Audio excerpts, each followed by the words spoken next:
Breaking news we want to get to right now. Mike Waltz is out. This just coming to us, the report first coming from the Wall Street Journal that Donald Trump is firing Mike Waltz, national security advisor over the entire SignalGate thing. Remember SignalGate, in which you had all of those people discussing war plans. Pete Hegseth has been tarred and feathered because he was sharing some of the information on what was going to be going down in terms of the schedule. It was a successful operation, but nonetheless, the fact that it was on Signal and a reporter was also mistakenly added to that Signal chat now has Donald Trump moving, and Mike Waltz is the first casualty in this. He tried to explain what happened to Laura Ingraham. She was perplexed. This is about a month ago, saying, how could this happen? How could you put the Atlantic reporter on the Signal chat? He took full responsibility. Let's watch. What staffer is responsible for this right now? Well, look, a staffer wasn't responsible, and look, I take full responsibility. I built the group. My job is to make sure everything's coordinated. But how did the number? I mean, I don't mean to be pedantic here, but how did the number? Have you ever had somebody's contact that shows their name, and then you have somebody else's number there? I never make those mistakes. Right? You got somebody else's number on someone else's contact. So of course I didn't see this loser in the group. It looked like someone else. Now whether he did it deliberately or it happened in some other technical mean is something we're trying to figure out. So your staffer did not put his contact information. No, but how did it end up in your phone? Well, that's what we're trying to figure out. Okay, but that's a pretty big problem. That's what we've got the best technical minds, right? That's disturbing. And that's where, I mean, I'm sure everybody out there has had a contact where it was said one person and then a different phone number. But you've never talked to him before, so how's the number on your phone? I mean, I'm not an expert in any of this, but it's just curious. How's the number on your phone? Well, if you have somebody else's contact and then somehow it gets sucked in. Someone sent you that it gets sucked in. Was there someone else supposed to be on the chat that wasn't on the chat that you thought was on the chat? So the person that I thought was on there was never on there. It was this guy. Who was that? What person? Well, I'm not. Look, okay. Laura, I take responsibility. I built the group. Okay. So but look, that's the part that we have to figure out, and that's the part that embarrassing, yes, but Pete and I are veterans. We know these operations. He has been an excellent Secretary of Defense, and this was an operation that, I mean, it amazes me. I guess the Democrats were fine to leave all the sea lanes shut down. We're fine to have destroyers fired on dozens of times by this terrorist group, and fine to have Iran keep supplying them missiles. That was okay. The president takes decisive action.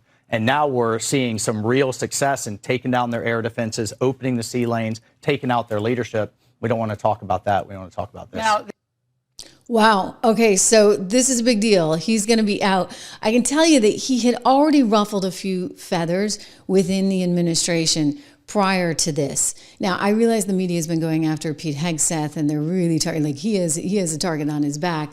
And we'll get to that in a moment. But in terms of most favored nation, right, within the White House itself, in terms of, if this is a popularity contest, I'm telling you, Pete Hegseth is winning that all day, whereas Mike Waltz had run into some issues, including with even his staffers, because it was seen within the White House that many of his staffers didn't really appeal to the MAGA base and weren't exactly sort of part of the president's priorities in terms of national security. Well, he's your national security advisor, so obviously you want people that are in line, shall we say. He was also somewhat ideologically out of step with Donald Trump vis-a-vis Ukraine, vis-a-vis Iran, and he clashed with a lot of people within the White House. And so all of this kind of was creating this bad blood atmosphere, and then you get this doozy, right? And I don't know, like I have a lot of questions about how the heck this happened.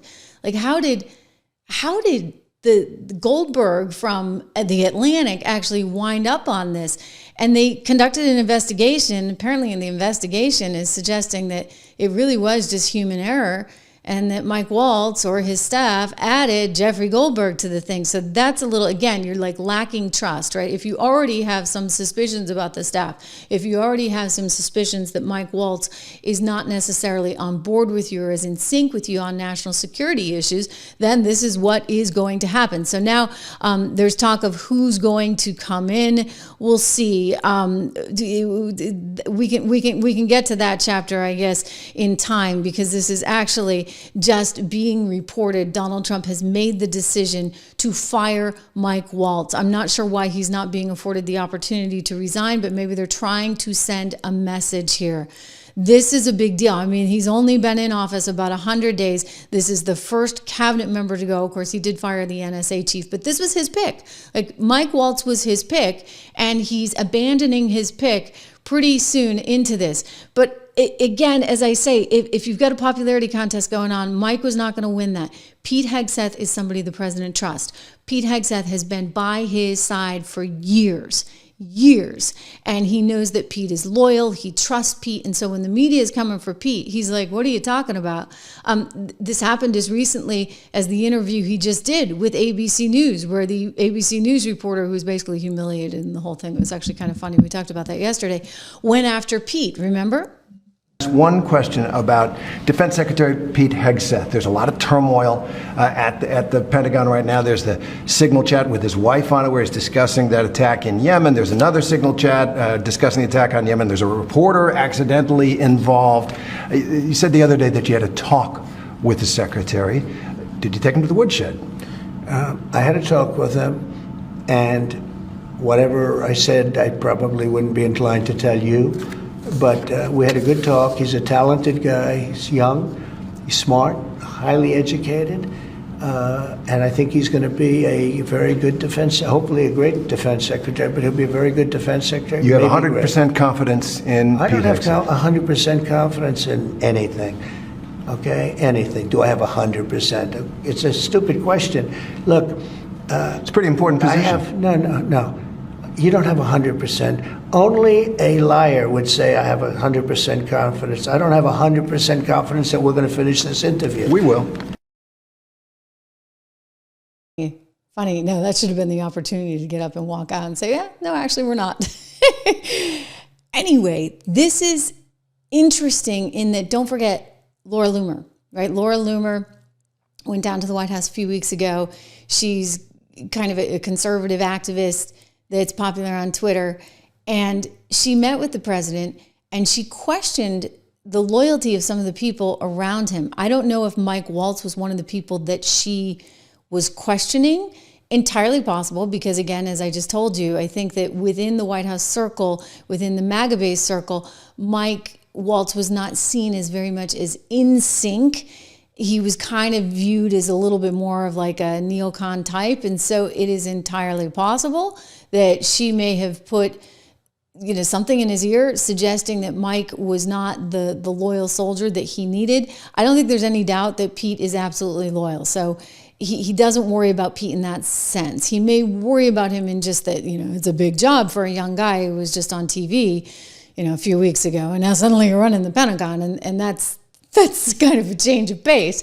But in terms of Waltz, there were questions about whether or not he was completely in step and in sync with what the president wanted. So you have to wonder if that's coming into play. And so he's a little less willing, shall we say, the president is, to forgive and forget when you do things that are going to be costly. I mean, it's one thing to add Jeffrey Goldberg from The Atlantic, but what if he had added like somebody that could have actually jeopardized that entire operation? If I'm Pete and the president is talking to me, don't forget, they just had a meeting the other day. If I'm Pete and the president is talking to me about, you got to do better, you can't be on Signal, you can't be talking to your wife and your brother and this and that, and the media is going to come for you, Pete may have fired back with, well, Mike Waltz is the one who put Jeffrey Goldberg on this thing.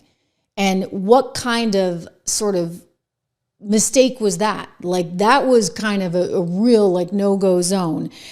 So I think he's been losing status up until this moment, and you need to have somebody in place at national security that can actually do the job and that has the trust and backing of the president of the United States. Laura Loomer may have done some damage in that we know a bunch of NSC folks were ousted. These were some of the staffers that Mike Waltz had put in. Mike Waltz survived that round, but now he is gone. So major development, and it probably had to happen. Listen, it had to happen, right? Like if somebody screws up that badly, and I want to give them the benefit of the doubt and think, oh, maybe it was hacking, whatever, and I've talked about that, but they did the investigation and they're coming back to the reality that no, somebody just slipped up. And We can't tolerate that. So there you have it. Mike Waltz, done after 101 days, 102 days.